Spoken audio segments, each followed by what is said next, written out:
Hey guys, Chris from Contempo here, and in this video we're going to go over listings inside the admin for WP Pro Real Estate 7. We're going to start at the dashboard, come over here to listings, go ahead and click that guy.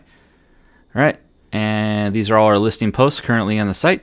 So you can see that we've added a few fields in here, so address, location, price, beds, bath, agent, which is a user, status, and listed.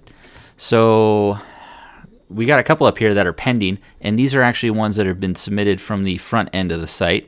And then we have published listings down here. So let's go ahead and open one of the published ones up. All right, so in the title area, that's actually reserved for the street address for that specific listing. We have a featured image over here on the right, standard content area. Down below that, we got slider images. And basically what you can do is just click this, add upload slides, and they all display here. To reorder those slide images, you just go ahead and click Add Media. And go ahead and select Uploaded to this post. And you can drag and drop however you see fit. Close that guy, and you go ahead and click Update, and that'll update the order there. So I'm going to go down the right-hand side here real quick. We have custom taxonomies for each listing. So property type is reserved for, in this case, a single family home. You can also have, a town or a condo, townhouse, duplex, commercial, land, anything you like there. Standard beds, baths, status. So this could be open house, featured, for sale, reduced, rental, city, state, zip code, and also you can toggle if you'd like postcode displayed here if you don't use zip code in your area, and that's done via the admin options. Country, community, and this is good for using, so basically you're linking listings together. So let's say like you have a community, like a gated community of really nice homes, like this one, for instance, I've used the Grand Estates. Or if you have a bunch of units inside of an apartment building, you would give them all like the name of your apartment building, like, the Ocean View Apartments, something like that.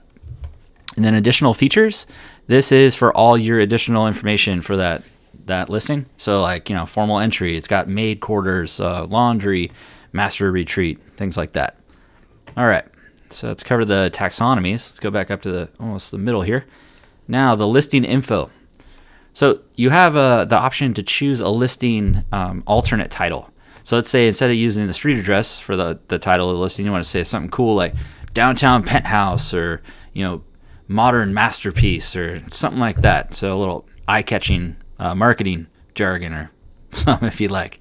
Let's get in here. So we got price prefix text. So this would be good for putting text in front of the price. So like call for price, price on ask.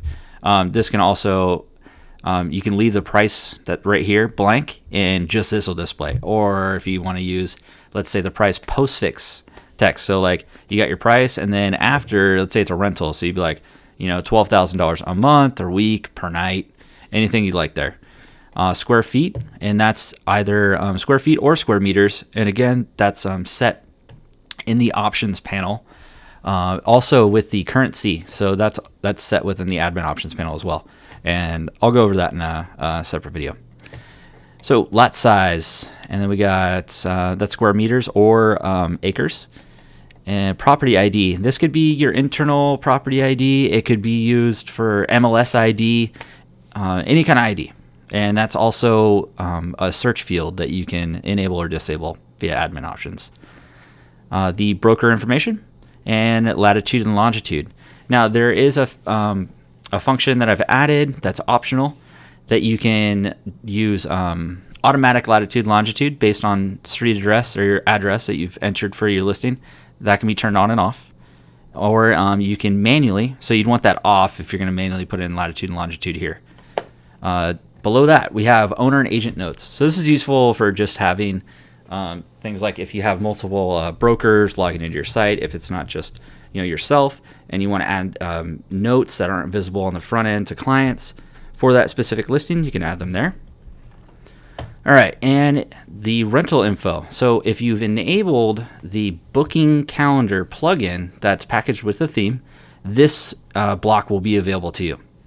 And this works just by adding a couple fields, and it also works with the calendar shortcode. So if you come back up, we're going to go ahead and click inside of the description area, and you'll see this little guy here, insert booking calendar. Go ahead and leave all that just the way it is. You can customize it however you see fit when you use it. Just click OK, and we're going to strip this out of this area. So we're going to cut, scroll back down. So paste your booking calendar shortcode here, paste that in, there you go. So instead of having it in the description of the actual listing itself, I've built in a custom function to where it places it in the correct area.